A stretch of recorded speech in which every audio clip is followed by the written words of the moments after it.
Stay hungry, stay foolish.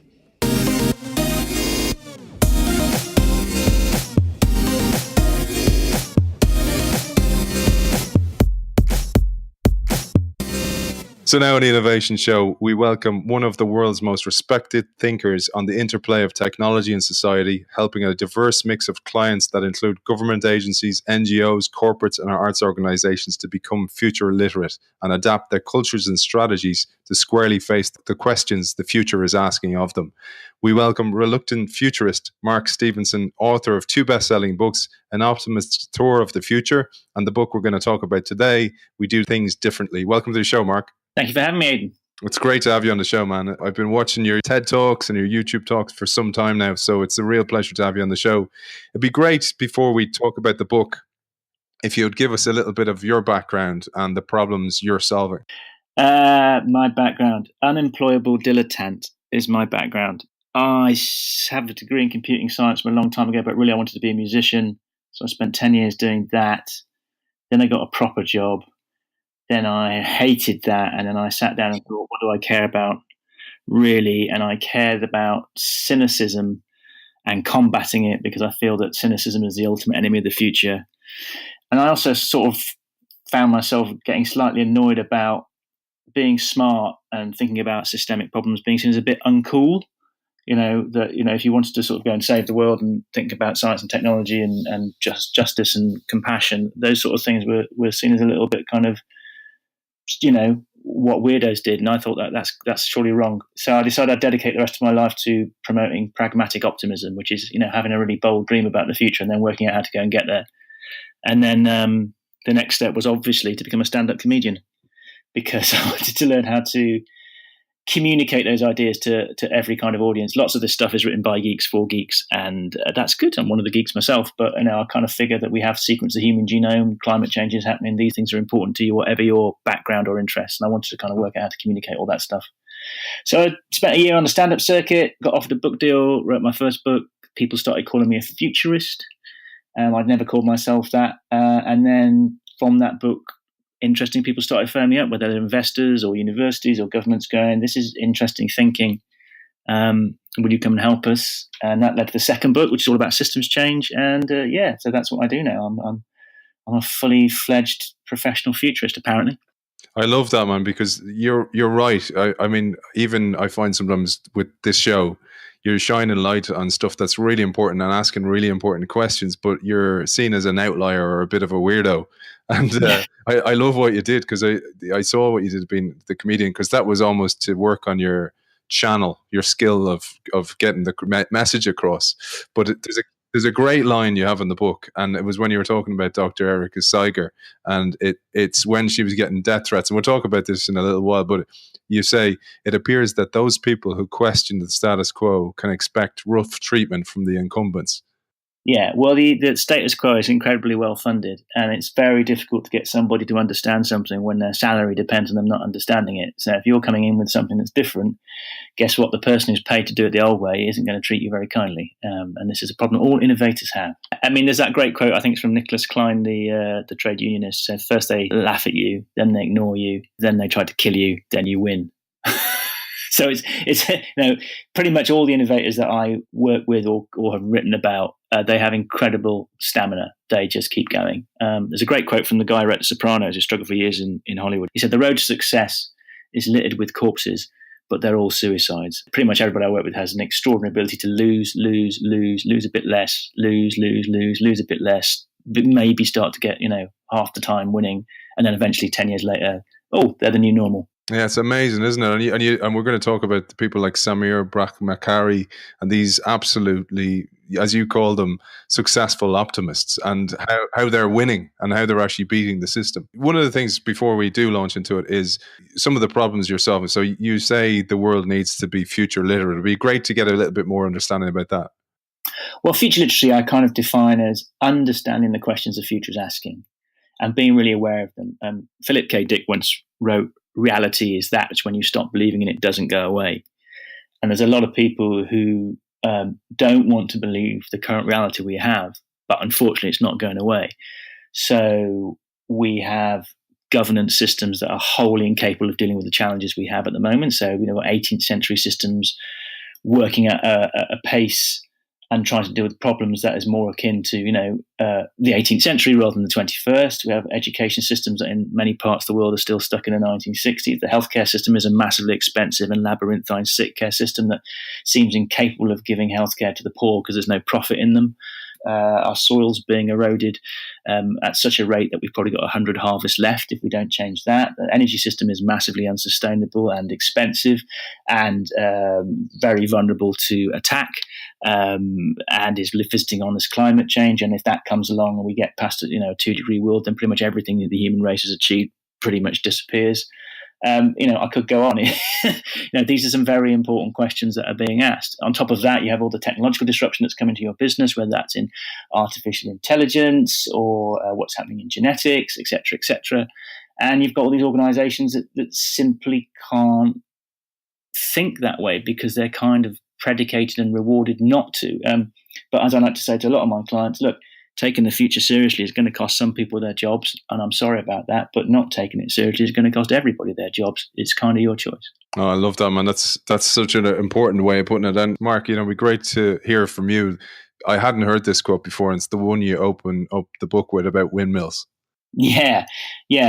So an old Chinese proverb I came across, and it says, "When the winds of change blow, some people build walls and some people build windmills." And I guess my work is about the windmills because I kind of believe that not only they're doing important work, but they signal a shift in culture to a world where we can see a better future, and they can possibly give us a bit of a roadmap and a roadmap to and a window on it. And once you can see it, you can't unsee it. In fact, that reminds me of a point about how do you move people towards the future. I mean, people say to me, "Who's your favorite futurist?" I always say Martin Luther King.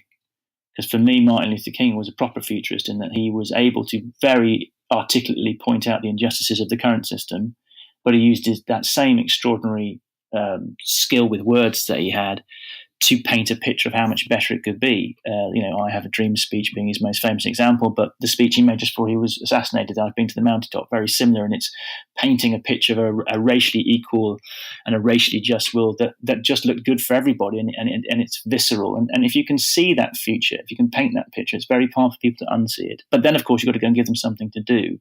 And one of the things I like about the people in my books is they kind of have seen that future, and then they've gone, right, I think I'll have a crack at making it. Yeah, and I love that, man, because they're not just moaners. They're actually people who see the problem and then go about doing something about it. So it's like that Gandhi quote, "Be the change you want to see in the world." Yeah, absolutely. And certainly I feel very strongly, and I think many of the people I work with feel that if you have seen a problem and you are in a position to do something about it, because obviously some people aren't, if you're in an oppressive regime and you're worried for your life, or you haven't got enough food to eat, it's not your job to go and save the planet. It's your job to get yourself safe. But once you get to a certain level of privilege and you can see these problems, once you can see them, it really is your responsibility to do something about them, whatever it is. And sometimes that can be a very small thing. Another Gandhi quote was, "What you do will be insignificant, but it's really important that you do it." So if you just change your shopping habits to buy more ethical products, that's one thing. If you change where you invest your pension, these are simple things pretty much anybody past a certain level of privilege can do, and it's getting them to understand those levers are there. Brilliant. Well, let's get into talking about some of the windmill builders, and it'd be great to start with. I felt this guy was a real hero, and they all are. But Jamie Heywood. Yeah, well, Jamie is an extraordinary character and he's quite intimidating bloke as well. So his brother Stephen got ALS, which we know as motor neuron disease over here, and in America they sometimes call it Lou Gehrig's disease. And this is, basically a death sentence. Most people, once diagnosed, don't last more than 4 years. And the most famous person who had it was Stephen Hawking, who recently died, and he was a massive outlier in living as long as he did. Jamie has no medical training, is a mechanical engineer, I believe, decides he's going to quit his job and find a cure for ALS. So 3 days after his brother's diagnosed, he moves back to Boston, where his family and his brother are, sets up in the family basement and wants to create the world's first not-for-profit biotech medical research company.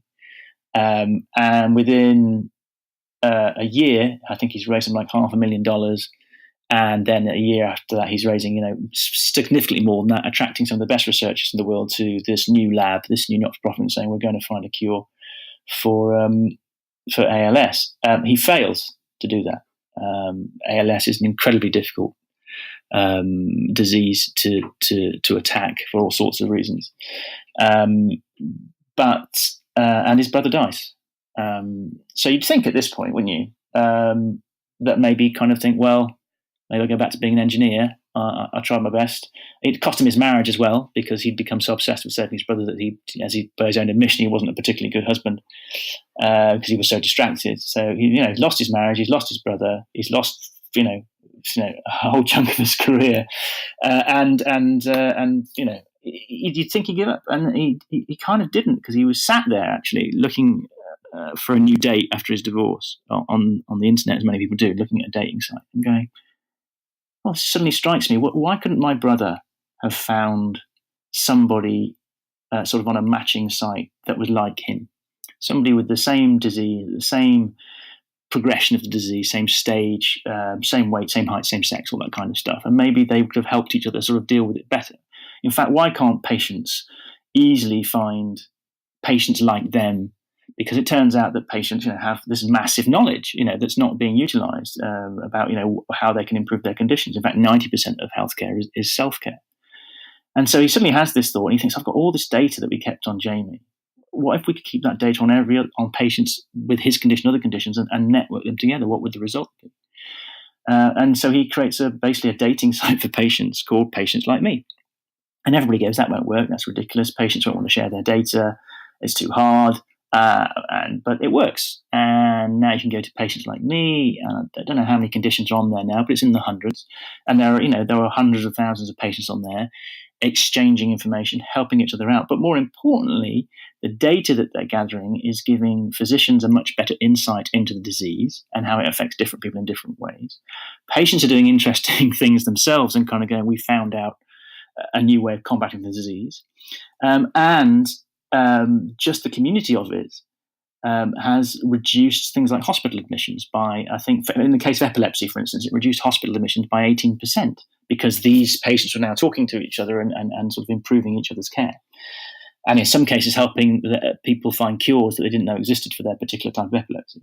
And as Ben Heywood, who's Jamie's brother and helps from the company, said, if I'd have come up with a drug that reduced hospital appointments by 18% for epilepsy, I'd be a billionaire.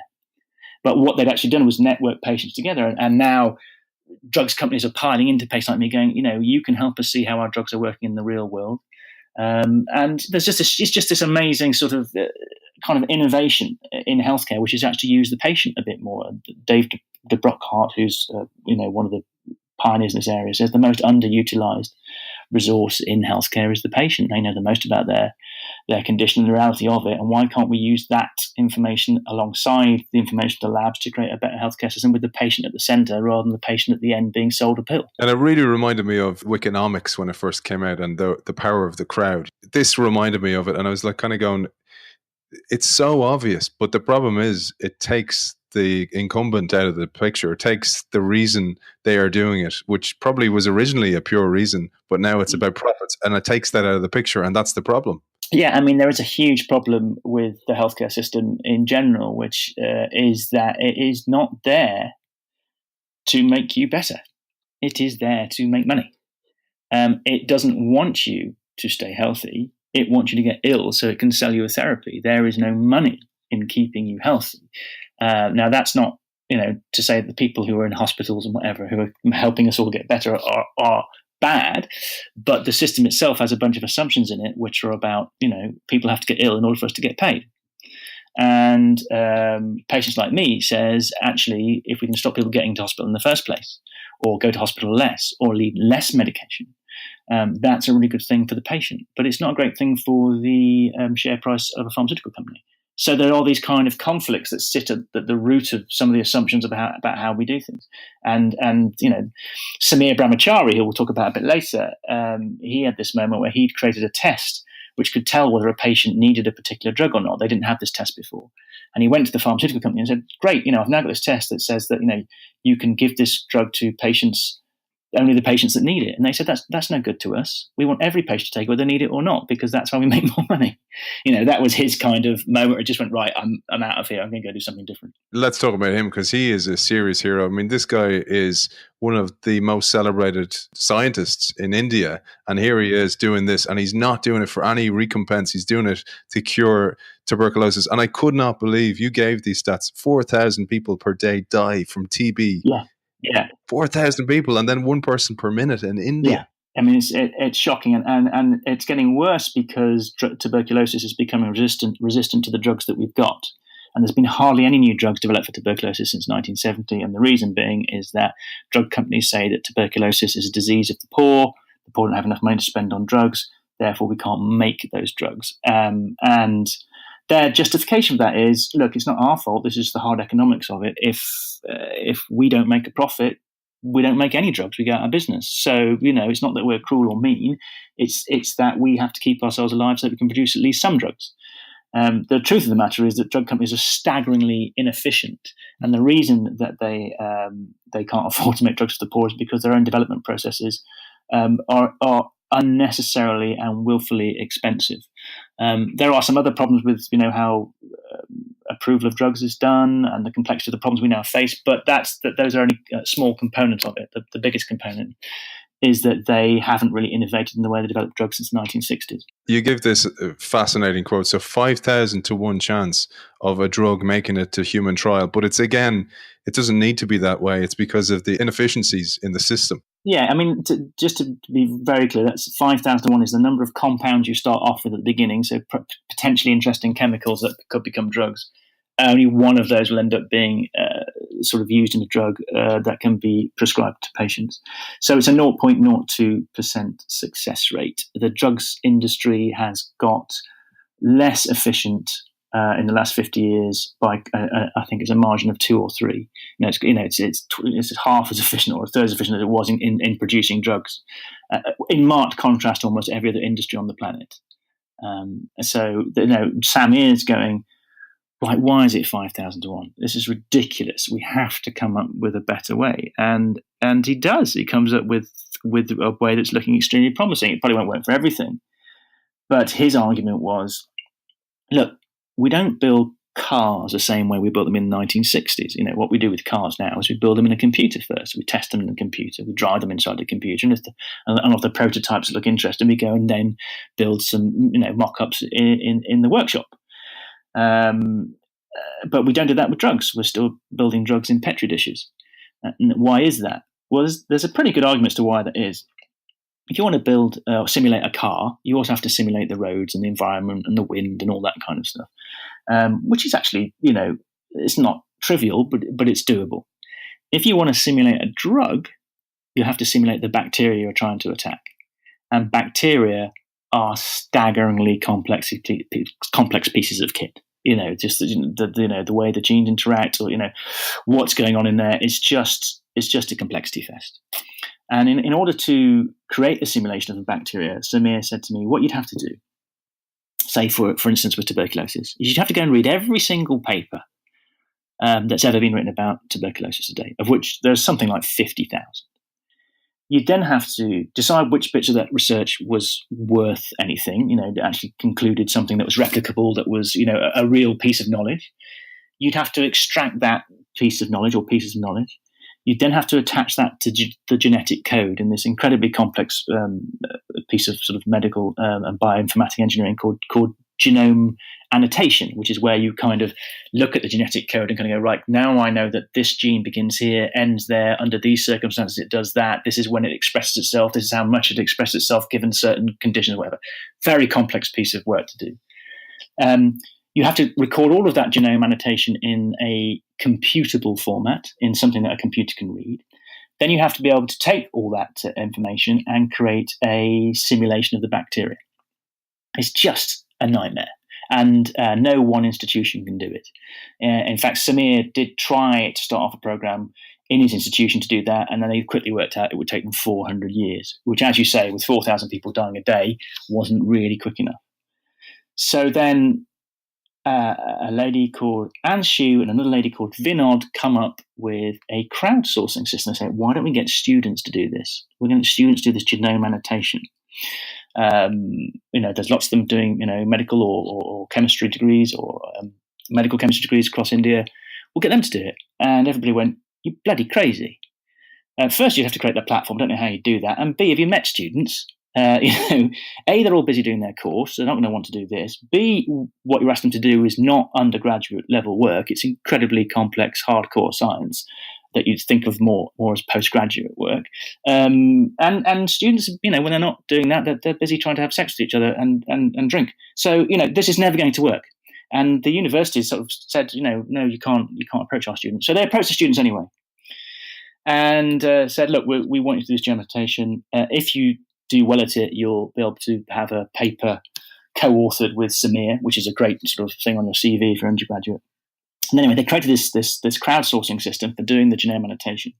And they found out that indeed most students couldn't do it. It was very hard. But they got down to a core of between, I think, 100 and 200 students who were very good at it.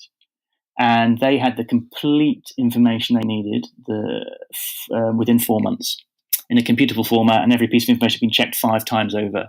So it was, it was heavily peer reviewed. They then gave that information to a chap called Rohit, who is a computer genius. And along with Samir's help, he created the first full simulation of tuberculosis bacteria ever. And they switched it on and pretty much instantly discovered that there were 11 new ways to attack tuberculosis that nobody had ever seen. They very quickly found one drug that was already on the market that could be used to attack tuberculosis. And by the time I'd finished the book, they'd found another 3. And they spent less than $15 million, which is somewhat different to the $2.6 billion the drugs industry says it needs to find a new drug. It's absolutely crazy. And something really dawned on me, Mark, when I was reading this, that because it's in India, it reminded me of the end speech from A Time to Kill when Matthew McConaughey in the movie gives this amazing end speech when this black girl has been raped and battered and beaten. And then he goes, and now I'd like you to picture her, and now picture that she's white. And then he rests his case. And I felt this a little bit, that there's this kind of Western approach to India, that it's kind of like, well, it's, there's overcrowding in India, and it's kind of probably self-policing in a way. But then you say in the book, and you don't do this purposely in the book, but I was shocked to read in the book that you say 2 million Americans become infected with drug-resistant bacteria every year, and 2,300 die. And I went, you know what, that could be the little bit of nugget that is needed for change to happen. Yeah, I mean, the antibiotic crisis we have at the moment, that's coming for us quite quickly. And, if we don't solve that, people in the West are going to start dying from previously curable diseases. There's a study being done, or was done in the UK about this. And the guy who ran it, I forget his name, but he said, people are going to come gunning for the pharmaceutical industry just as they came gunning for the people in the financial industry because of this lack of, foresight. And he should know, because he was the ex-economist of Goldman Sachs, the guy that got to do it. So, the drugs industry has a fundamental misunderstanding of what its job is. It is motivated by the wrong things. It's created systems that protect people from that reality. And I say that with a great deal of affection for many of the people that work in it, including some members of my family. So they're all trying to do good work. But there are some underlying assumptions about how you go about healthcare and drug development that just simply don't work anymore. Yeah, and let's call that out, because I'd like to say the same. Like, there's good people in these systems, but it's the systems that are broken. Yeah. And another system that's broken is the education system. And again, you give a successful optimist there who made a massive impact just by galvanizing a whole school and the mindset, et cetera, et cetera. It'd be great to hear about that one. The education system is, in the UK in particular, is still obsessed with only valuing the things that it can measure, which is, that's important to a certain extent. You need to value all sorts of things. So they can measure literacy and they can measure numeracy, and it's important that those things are well catered for, and we have numerate and literate citizens. But with the pace of change that's coming, particularly with artificial intelligence taking a lot of middle class jobs, you've got to build an economy of things that that the machines can't do. And that's actually a bunch of skills that are very hard to measure. Your ability to ask the right question. How empathetic are you? Can you work in a team? All that kind of stuff. Caring. These are things that you can't really measure. So anyway, my now mate Carl, head teacher, goes to a school which is considered pretty much the worst school in the UK. It had 14 headmasters, head teachers, in 7 years. Kids turn up there. It's in a very rough housing estate in Lincoln. Kids turn up there at 4 years old, still in nappies, without very much language. On his first summer there, the local drug dealers burnt down half the school. So I'm not painting a picture of a nice suburban middle class place. This is a rough school, failing school in a tough area. 2 years later, it's considered one of the best schools in the country. And the most important thing about that was he didn't change a single member of staff. So when he got there, he was told, fire all the staff because they're the problem. And he did say they were pretty much the worst teaching staff I've ever seen in my life. And 2 years later, they were considered some of the best teachers in the world. So that proved to him, and I think to me, that it's not necessarily the staff or the students that are the problem. It's the system in which they're being required to work in. So he then went and did some rather, very simple systems change from within the school. I mean, one of the things he said is that the aspirations were right down for a start. Nobody expected for any of those kids to go anywhere. So and the teachers never expected their careers to go anywhere. So he said, first of all, turned around and said, right, this is going to be the best school in the country, within 2 years. Nobody laughed at them, but he said, no, I'm setting that expectation. And then he started to get the students and the kids to work together on learning how to build their own school and getting into discussion about what education should be. It's interesting that teachers, once they get into teaching, very often don't do much learning from each other.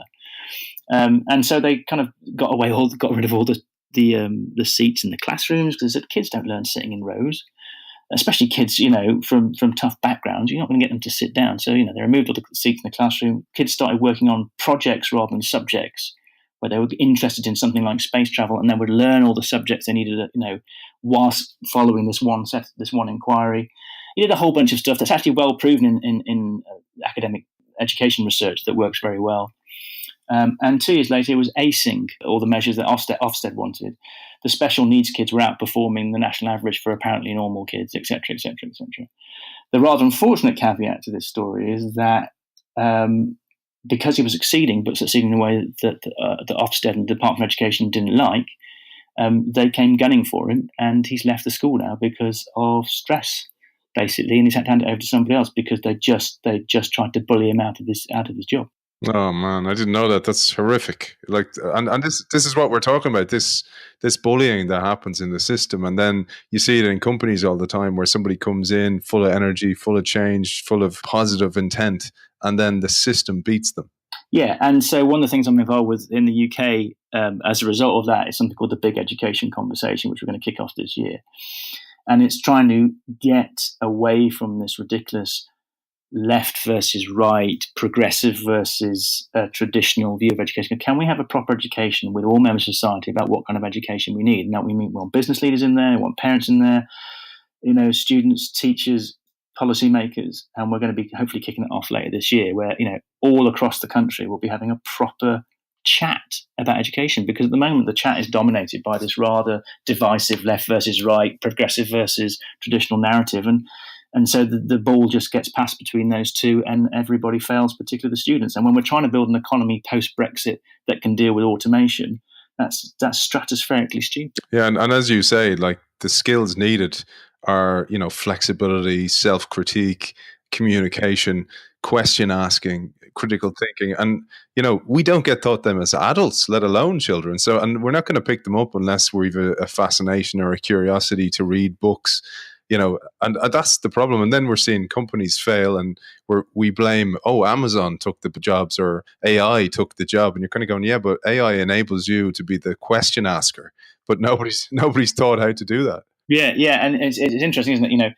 I get called into organisations to help them sort of deal with innovation and creativity. Just they've spent the last 20 years trying to crush innovation out of the organisation by sticking everybody in departments, asking them to be, monitored and rewarded by a very narrow set of criteria to follow a rule book rather than follow, a set of principles. And then they go, oh, well, why is it we can't handle the pace of change? It's because, our education system and your management practices have made a virtue of crushing our creativity and our curiosity out of us.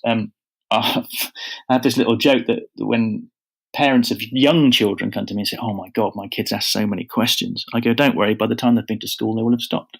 Yeah, exactly, man. And you said it there. They bring you in and they've pressed the eject button on people like Carl Jarvis, who's trying to change the education system. They've made those great people who should be empowered and energized leave. Yeah, and but Carl's done his job, and he did an excellent job, and he's lit a touch paper in all sorts of places, and there are lots of other people carrying on that work, and he's given I don't know, it's 20 years of his life to that, and he deserves a bit of a rest, quite frankly. But yeah, he was definitely bullied, and there was talk of a legal challenge, but of course the legal challenge for a Department of Education is going to cost a school 300 grand, which when it's already being beaten up is very hard for it to go for. Carl echoes what you said in the book again about Dr. Erica Seeger. And this is where you said that quote about it appears those who question the status quo can expect rough treatment, because she was getting death threats. It'd be great to hear a bit about her. Well, yeah, she's an advocate of this thing called SRI, the system of rice intensification. And it's a very controversial thing.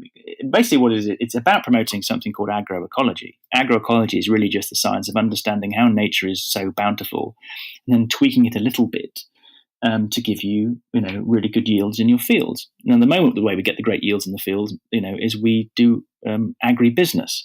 We get rid of everything except one crop. We stick loads of fertilizer in. We stick pesticides in to control the pests that are now heading towards that crop because there's a whole load of it of their favourite crop, etc., etc. And the fertilizer, reduces the integrity of the soil, which is why we have soil erosion. Those crops are very thirsty, which now means that the water table is dropping all around the world. Agroecology, by contrast, is really just saying, look, actually, if we just tweak nature a little bit, maybe we have a couple of crops in the same field at the same time, maybe we just plant a little bit differently, maybe just wheel a little bit differently. We can rely on the rain. Nature relies on the rain. If we understand it a bit better, you can get the same yields. And so I went off to see this working, because there was a lot of controversy. People saying this is ridiculous, there's no way this could work. So I thought, well, I'm going to go have a look. And so I went off to northern India and had a look and saw the results for myself. But academic rice scientists, for instance, who spend a long time promoting particular types of rice, that give particular yields, and being very keen on GMO. And I'm not anti-GMO, by the way, but it's, they had their kind of, this is how we do it. And there's no way you can get the same yields with a small subsistence farmer changing the way he plants his rice. It just can't possibly work. And rather than kind of embrace that idea, they said, well, there's nothing new. And there anyway. And even if, and therefore it's not a thing. So they kind of say it's not even a thing. And then when it did succeed, they say, well, you're lying. So it's just hilarious. And you go and read, senior academic scientists writing blog posts and articles where the language is that you'd expect in the playground. It's completely ridiculous. But this is not uncommon. Scientists are as prone to vainglorious defense of their ideology as anybody else, or bad scientists are. There are some incredible scientists out there who don't have that. But scientists are assuming as everybody else, and if you challenge their cherished theory or their discovery is shown to be not as wonderful as they think it might have been, then they can go off on one. I think some of the stats that you give are fascinating and will give people an idea of actually the problem here, because I think, again, these are stats and these are problems that are not talked about. And I'm talking here about the 1961 world's population was only 3 billion. In 2011 it was 7 billion and it's heading towards 10. In the same way, we have death from famine plummeting 200-fold. So we're heading towards overpopulation. If there's food not coming through and it's not healthy food and it's not, nourishing food, we're facing a massive problem. Yeah. The good news is that the population growth rate is dipping off massively and it will stabilize, depending on which estimate you look at, it will stabilize between 9.5 and 11 billion people. The problem is if we try to feed 11 billion people with the systems we're currently using, these ones that rely massively on fertilizer, huge amounts of fresh water, huge amounts of pesticide, etc., that's all going to collapse. There's probably less than 100 harvests left. So we have to go over to a new system, But the UN is saying this now. The UK has just started to put in measures to say actually farmers are going to have to start improving the soil health. So that's here in the UK. So these arguments will be won. They'll have to be won because no government wants to see millions of its people starving to death. But the status quo, the people who sell the fertilizer, their lobbyists are going to be working like crazy because they have the viewpoint that short-term profit is better than the survival of the species, which is why we should all fuck them. That segues nicely with the work of Peter Dearman and his refrigeration solution. And I couldn't believe this, man. Again, these are stats that people are just unaware of. Half of the world's food is thrown out because of refrigeration problems. Yeah, well, it's between 30% and 50%, depending on where you are in the world. And it's thrown out not after you've bought it, it's thrown out before you have. So particularly in hot countries, if you harvest, say, a mango and it's 20 miles to market, on that 20-mile journey, the sun is basically trying to kill the mango. It's rotting, it's wilting, it's whatever. So in the West, we have cold chains. In fact, I think it's some ridiculous statistic I can't quite remember, but I think 70% of every piece of food that you eat has at some point been through a cooling process or a refrigeration process. 16% of electricity in the UK is spent on cooling. So there's this, this is a pillar of modern society, and it doesn't just work for food. Obviously, it works for medicines as well, and tissues and all that kind of stuff. So it's really, really important for the medical community. This cold chain. In the developing economies, in the global south, there's a lot less of this. And if you don't have a refrigerator, then guess what? You're going to lose a whole load of your food. The great irony is that if you want to go and build a refrigeration system, at the moment you power that by fossil fuels. And guess what that does? Well, that heats up the planet. So you're trying to cool down your food by heating up the planet. Peter Dearman invents an engine that runs on liquid air. Actually, liquid air engines have been around for 100 years, but he does a little neat trick with a can of antifreeze, which I'll let people read about because it's quite crazy. That boosts the efficiency of the engine. But liquid air, of course, is at minus 195 degrees centigrade. So the engine now not only gives you power, but it gives you refrigeration for free. And it's a non-toxic fuel that you can make anywhere in the world because compressing air is not a difficult thing to do. Liquidizing air is not a difficult thing to do.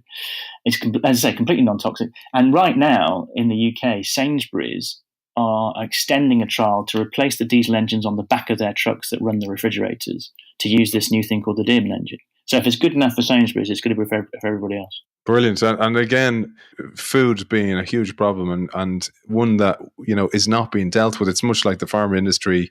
We're dealing with how do we manage the present and the past rather than look to the future.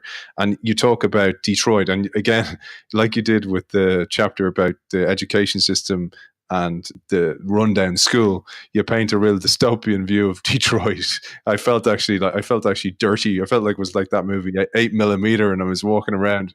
You did a really nice job of that, man. And again, brilliant work being done in Detroit. Yeah, I mean, so in the book I get to Detroit, and it is like, okay, this is chunky. this is not a friendly neighborhood, and I was staying in one of the better neighborhoods, I have to say. The city, totally hollowed out by racism and the retreat of the automotive industry. I think it's a city built for 1.7 billion people or something like that, and there's less than half of that in there. So the whole city is falling around people, and they're bulldozing a lot of it. Highest crime rates of anywhere in the US, I think. Massive deprivation, huge rates of childhood obesity, poverty, etc. So city pretty much broken. But then this amazing group of people decide that they're going to reclaim the city. There's all these lots that are falling apart, and they say, let's turn them into farms. Let's grow our food within the city limits, and let's do this together. And it's a theme that comes out time and time and time and time again in the book, is when people get together to do something, they start to reclaim their sense of community, their sense of respect for one another, their sense of attachment to their city. And now, as a result of that, after they've been doing it for a good sort of 15 years, Detroit is now a food mecca. The best restaurants are opening up in Detroit because the produce is so fresh. It's got an aim to become what they call a food sovereign city, whereby it will grow the majority of all its fruit and veg within the city walls. And it's this huge story of rejuvenation from within something that actually does look like, something from a Transformers movie, a kind of a post-apocalyptic wasteland. And yet I had some of the best food I've ever tasted in my life, and I met some of the most connected communities I've ever seen right in the middle of this disastrous place. So you can rebuild a whole city if you connect people back to themselves, to each other, and to the place they live. And one of the things I come across so much in my work is that people divided by politics are very soon brought together by projects. You can have left-wingers and right-wingers arguing, till they're blue in the face in the pub, but you give them a school to build or a bridge to make or a decision to make about where the street lighting has to go, and you guess what? Their politics disappears and they get on fine. They might have a few disagreements, but they're disagreements that are productive rather than destructive. And that's a big hope, I think, for the future, that we can bring partisan communities back together through projects rather than politics. Yeah, and you say this in politics. I mean, you talk about the guys in Brazil. So I'm going to try and pronounce this: Maria Inês Nanya and Fernando Pimentel, and the work they're doing. I thought this was fascinating, man, because it's actually giving the power back to the citizen. Yeah, I mean, this has been going on for a while now, this concept of participatory budgeting. So what that is the city turns around to its citizens and goes, how would you like us to spend your taxes? Not all the taxes, but depending on the city, can be up to 50%. And it turns out that the people know better because they're dealing with the day-to-day life of living in the city. And it turns out the poorest people know best because they're dealing with the worst deprivations of the city. And it's an expensive thing to do in terms of the process because getting a bunch of citizens together to talk about taxes is obviously more expensive than having three guys in a room in suits decide it. But the results are incredible. Turns out if you do participatory budgeting for a year or two, nothing much changes. People are pretty cynical about it at the beginning. They don't really believe the government is interested in them. And quite often, participatory budgeting projects fail early on in the first 2 or 3 years because of that. But if you keep it going for 10 or 15 years, the results are extraordinary. And the World Bank's done these really interesting longitudinal studies that compare like with like cities with participatory budgeting versus similar cities without. And they conclude that on every possible measure, things get better. Poverty declines, child mortality declines, healthcare improves.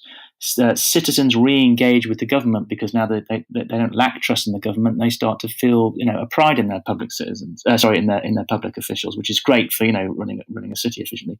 Corruption goes down. The price of doing public projects goes down. They become better managed. And if you're a politician who is a person who is promoting participatory government, so you're actually giving power to the people rather than trying to have it over them, guess what? You get a 10-point upswing in the polls. So it even makes the impossible possible. It makes politicians popular. This comes back to, you talk about the power of community, the power of the crowd, the power of peer-to-peer. And we see this in energy again. Another place being threatened, the status quo is threatened, energy in communities and self-generated energy. And it'd be great to hear a little bit about that. And the big problem, which is this energy trilemma. Yes, well, and the energy trilemma is something invented by the World Energy Council, and it basically says you can't have energy that is both cheap, that everybody has access to, and is environmentally sustainable at the same time. Those three things are kind of mutually incompatible, and it's our job to try and handle that. So it's basically a kind of an admission of failure. It's basically saying we can't have the energy system we need. Turns out you can. You just can't have it using the system we've got at the moment. This is one of the great optimistic stories of our time, is this move to renewables. Now, regardless of the environmental argument for renewables, even if you don't care about climate change, if you think climate change is a huge fraud, you should still be backing renewables for a couple of reasons. The first is that renewables are generally owned by us. They're owned by communities. They're owned by small farmers, community groups, schools, or whatever. And those groups don't necessarily want to take a profit so much. They're not so interested. They're just interested in keeping money flowing within the local economy. At the moment, if you pay for your energy, guess what? It goes out to one of the big six and they give it to their shareholders. Locally generated stuff stays within the economy, and that's very good. And it's cheaper. And the second thing is, if you're worried about national security, A distributed energy system is a lot harder to attack than a centralized one. So if we build Hinkley C, for instance, which is a ridiculous thing to do in the UK for various reasons, that's a massive terrorist target and a very, very dangerous thing to hit. You can't take out every solar and wind power plant, in a distributed economy. There are towns in the middle of Texas right now moving over to renewables because they've worked out it's cheaper. Now, these are Trump voters. There's a town called Georgetown, 60,000 Trump voters. None of them believe in climate change. Moving over to renewables because it's cheaper, and they're right next to the oil fields. And there's a third point about renewables, which is good for the world. And this was sort of brought home to me by Dale Ross, who's the mayor of Georgetown. He said the great thing about renewables is that the price stays the same. He says one of the problems with the world at the moment is the oil price keeps fluctuating. So if you're an investor or a government or a politician or a town mayor and you're trying to invest long term in things, that's quite difficult to do because you're never quite sure where the oil market's going to go and what that's going to do to everything. Because pretty much the cost of everything is in some way related to the cost of energy. He says now I've moved over to renewables, I know what my electricity bill is going to be 20 years from now. And I know what price I'm going to be paying. So when it comes to doing big municipal projects, when it comes to me investing in hospitals and roads and schools, I can do that with a lot more confidence. He said, even if renewables were more expensive, that stability gives me, a much better platform to govern on than the current oil-based system. So that, and renewables are now getting so cheap. I mean, the fossil fuel industry is dead. It just doesn't know it. But going back to that point about the status quo, I was in with an investment house yesterday, and they were talking about their fossil fuel portfolio, and I'm going, are you crazy? All those fossil fuel companies are overvalued because the reserves that they're claiming as their assets can't be burnt if we want the species to survive. B, they're all too expensive to extract because renewables are going to be so cheap within 2 or 3 years that there's no business there. And yet you're still holding on to them and trying to sell them to your clients as if they're a good thing. Regardless of the environmental impact, that's just dumb management. But of course, they're oil and gas investors, and that's all they can see. It's amazing. And you talk about the case of Austria. I love this, man. The ex-basketball player Reinhard Koch and the mayor Peter Vadast in Austria. I thought this was another great hero idea. Yeah, I mean, this just, back in 1997, this town was on its knees, been next to the Iron Curtain for 50 years. The economy was dead. I think 27%, 26% unemployment. Lowest wage rates of anywhere in Austria. Anybody who did have a job was actually probably commuting to Vienna 100 miles away. Town was dying. Reinhard and Peter say, what can we do? We can't keep the schools open. We can't keep the health centre open.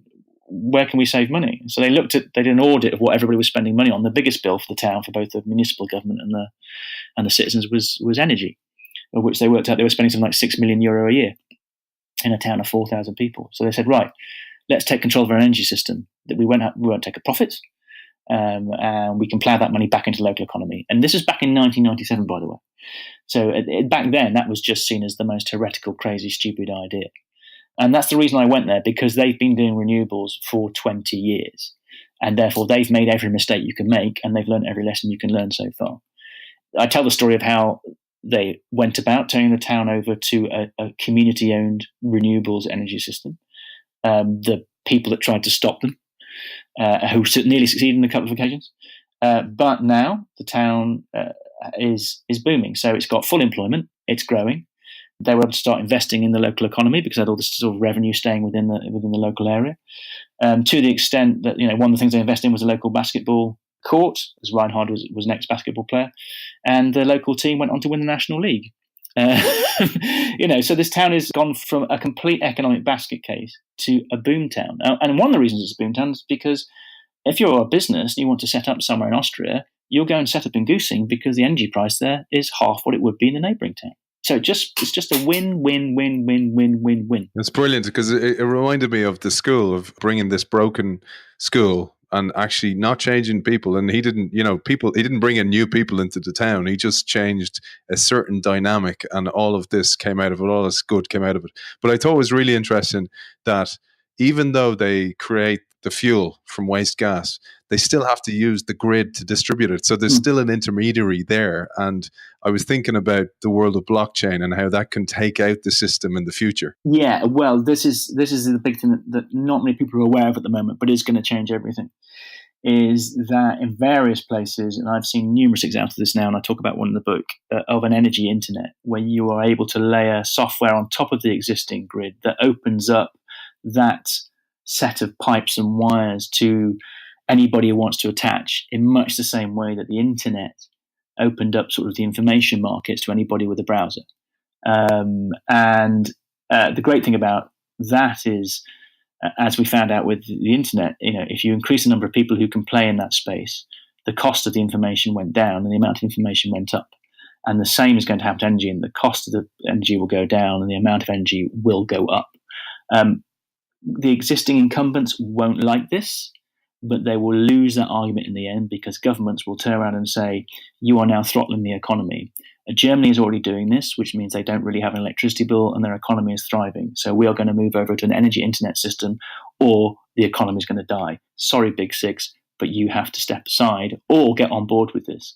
Also, this is great news for national security because, for instance, Vladimir Putin's entire leverage in the world is based on oil and gas exports. That's where all the Russian money is coming from. And 65% of their exports are oil and gas. In a renewables world, that kind of behavior he can't afford anymore, and that's another good thing. So it's just win-win-win. Energy internet, it's going to be huge. You do talk about as well. We'll give him a tip of the hat to James Johnson and his Open Utility project, which is basically an Uber for peer-to-peer energy sharing. Yeah, it is. He's built one of the sets of software for energy internet. There are other people competing, so he's got a tough time ahead of him who want to build this software. And there are other examples of it working in various countries. But he went and built basically the internet software for the energy system. And he's partnered with Good Energy, which is our biggest renewable provider in the UK. And now Good Energy offer an energy internet to all of their business customers, and they're loving it. So, this stuff works. So when people say, one of the things I love about my work is that people go, oh, that'll never work. And then I turn around and go, James has done it. I know, it's brilliant. You can't say it doesn't work. You can tell me that it was hard to do. You can tell me that it was tough. You can tell me that other people aren't going to like it. You can't tell me it's impossible, because here's somebody who's done it. And a lot of the reason I do the writing of the books and hopefully the TV series I'm about to negotiate is to make the impossible possible, because people go, oh, well, if X has done it, then it's not impossible.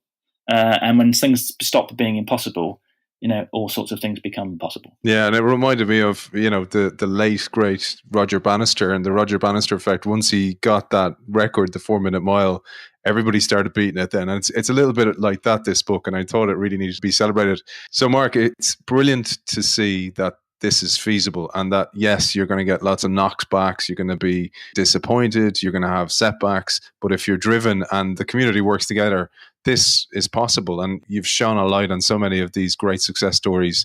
Brilliant book. And as you say, the world needs more pragmatic, disruptive innovators. Thank you for being one. Mark Stevenson, author of the award-winning We Do Things Differently. Thank you for joining us. Thank you for having the show. I really enjoyed it.